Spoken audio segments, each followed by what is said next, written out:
بسم اللہ الرحمن الرحیم۔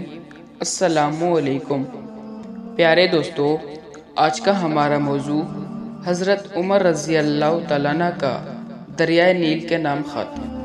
اس سے پہلے آپ سے گزارش ہے کہ ہمارے چینل کو سبسکرائب کریں اور ویڈیو کو لائک کریں، شکریہ۔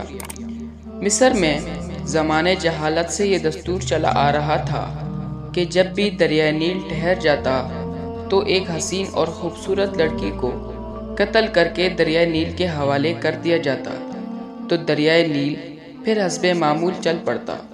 حضرت عمر رضی اللہ تعالیٰ عنہ کے دور خلافت میں جب مصر فتح ہوا اور حضرت عمرو بن عاص رضی اللہ تعالیٰ عنہ وہاں کے گورنر مقرر ہوئے تو اس وقت بھی حسب معمول دریائے نیل کی روانی ختم ہو گئی اور وہ ٹھہر گیا۔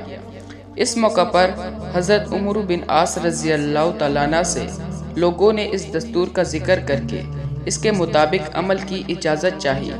حضرت عمرو بن عاص رضی اللہ تعالیٰ عنہ نے فرمایا کہ یہ جہالت کی رسم ہے، ہم ایسا نہیں کریں گے، البتہ امیر المومنین حضرت عمر رضی اللہ تعالیٰ عنہ سے میں مشورہ کروں گا۔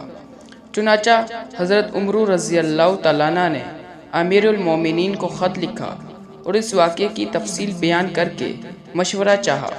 امیر المومنین حضرت عمر رضی اللہ تعالیٰ عنہ نے اس کے جواب میں دریائے نیل کے نام ایک چٹھی روانہ فرمائی اور حضرت عمرو کو لکھا کہ وہ چٹھی دریائے نیل میں ڈال دیں۔ اس چٹھی کا مضمون یہ تھا: یہ اللہ کے بندے عمر کی طرف سے دریائے نیل کے نام، اگر دریائے نیل تو خود جاری ہوا ہے تو مت جاری ہو، اگر اللہ تعالیٰ نے تجھے جاری کیا ہے تو ہم اسی سے سوال کرتے ہیں وہ تجھ کو جاری کر دے۔ حضرت عمرو بن عاص رضی اللہ تعالیٰ عنہ نے یہ چٹھی دریائے نیل میں ڈال دی۔ ڈالنا ہی تھا کہ دریائے نیل خوب تیزی کے ساتھ روانہ ہو گیا۔ سبحان اللہ۔